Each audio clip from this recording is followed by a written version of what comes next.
বন্ধুরা, যেমনটা আপনারা সবাই জানেন, একটা ভীষণই দুঃখজনক খবর সদ্যই আমাদের সামনে বেরিয়ে এসছে। আসলে রাজস্থানের একটা অঞ্চলে ভারতীয় বায়ুসেনার একটা MiG-21 ফাইটার জেট ক্র্যাশ হয়ে যায় আর বিমানে থাকা দুজন পাইলট শহীদ হয়ে যান। এটা ভীষণই দুঃখজনক ঘটনা ছিল।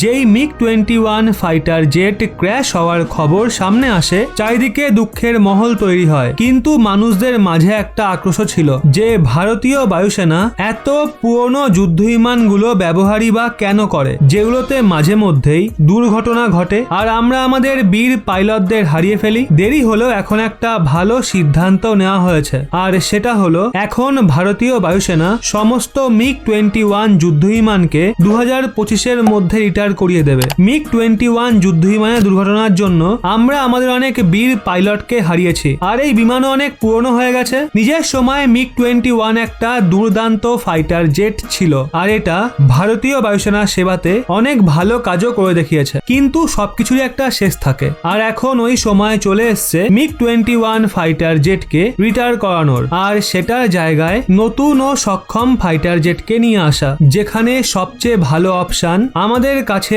মজুদ থাকা স্বদেশি তেজস ফাইটার জেট। ওদিকে এছাড়া আমরা এটাও দেখতে পাচ্ছি ভারত সরকার 114টা ফাইটার জেটের টেন্ডারকে দীর্ঘ সময় ধরে আটকে রেখেছে, যার প্রভাব ভারতীয় বায়ুসেনার ক্ষমতায় পড়ছে। আমাদের এটা ভুললে চলবে না, স্বদেশি হাতিয়ার কেনা উচিত, কিন্তু বর্তমান সময় আমাদের যে রিকোয়ারমেন্ট রয়েছে সেটাকেও পূরণ করা জরুরি। অনেক হয়েছে, এখন অত্যন্ত জরুরি ভারত যত দ্রুত সম্ভব এই 114টা ফাইটার জেটকে কিনুক, কারণ এটা আমাদের জন্য অত্যন্ত প্রয়োজনীয়। আমরা ওভাবেই আমাদের বীর পাইলটদের MiG-21 দুর্ঘটনার জন্য হারাতে পারবো না। যেই ফাইটার জেটের টেন্ডার কয়েক বছর আগেই পূরণ করে ফেলা উচিত ছিল, সেটা এখনো লটকে আছে। আর কোন ধরনের ভালো খবর MRF এ যুদ্ধ বিমানের টেন্ডার থেকে বেরিয়ে আসছে না। এছাড়া INS বিক্রান্ত ভারতীয় নৌসেনায় সামিল হতে চলেছে, আর এখনো পর্যন্ত আমরা এই এয়ারক্রাফট ক্যারিয়ারের জন্য যুদ্ধ বিমান কেনার টেন্ডার পুরো করিনি, যার দরুন আমাদের 26টা ফাইটার জেট কেনার রয়েছে।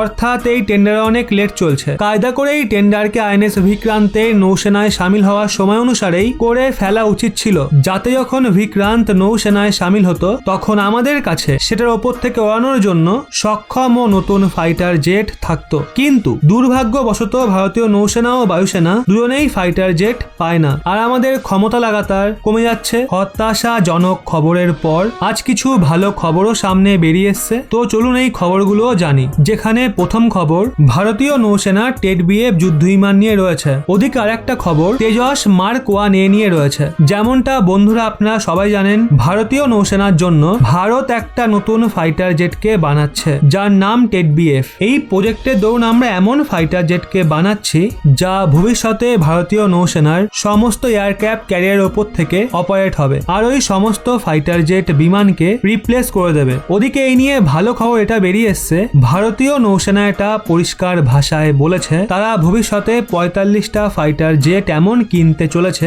মানে যদি TED-BF ফাইটার জেট বানানো হয় তো ভারতীয় নৌসেনা কম করে 45টা ফাইটার জেট কিনবে এবং ভবিষ্যতের থেকে বেশি বিমানও কিনতে পারে। ওদিকে পরবর্তী খবর এটা বেরিয়ে আসছে Tejas mark 1A fighter jet নিয়ে। আসলে এই কথাটা এখন পরিষ্কার করে দেওয়া হয়েছে, 2024-এর আগে আমরা আমাদের তেজস মার্ক 1A যুদ্ধ বিমানে এসএম এবং অস্ত্র মিসাইলের ইন্টিগ্রেশন পূরণ করে ফেলবো। অস্ত্র এসএম দুটোই হাওয়া থেকে হাওয়াতে হামলাকারী মিসাইল, আর একবার এগুলো ইন্টিগ্রেশন যদি তেজস যুদ্ধ বিমানে পূরণ করে ফেলা হয় তো আমাদের তেজস ফাইটার জেট আরো ঘাতক হয়ে উঠবে। ভারত তেজস ফাইটার জেট নিয়ে অনেক দ্রুত কাজ করছে। এই আপডেটও বেরিয়ে সামনে এসছে, সমস্ত তেজস মার্ক 1A ফাইটার জেটের ডেলিভারি ভারতীয় বায়ুসেনাকে 2030-এর মধ্যে করে ফেলা হবে। আর এখন এই খবর বেরিয়ে আসা যে 2024-এর আগে এই তেজস যুদ্ধ বিমানে অস্ত্র এসএম মিসাইলের ইন্টিগ্রেশনও পূরণ করে ফেলা হবে। তো এটা আমাদের তেজস ফাইটার জেটের জন্য অনেক ভালো খবর। বন্ধুরা, আজকের মতো এতটাই। রাজস্থানে শহীদ হওয়া দুজন বীর পাইলটের আত্মার শান্তি কামনা করি। জয় হিন্দ, বন্দে মাতারাম।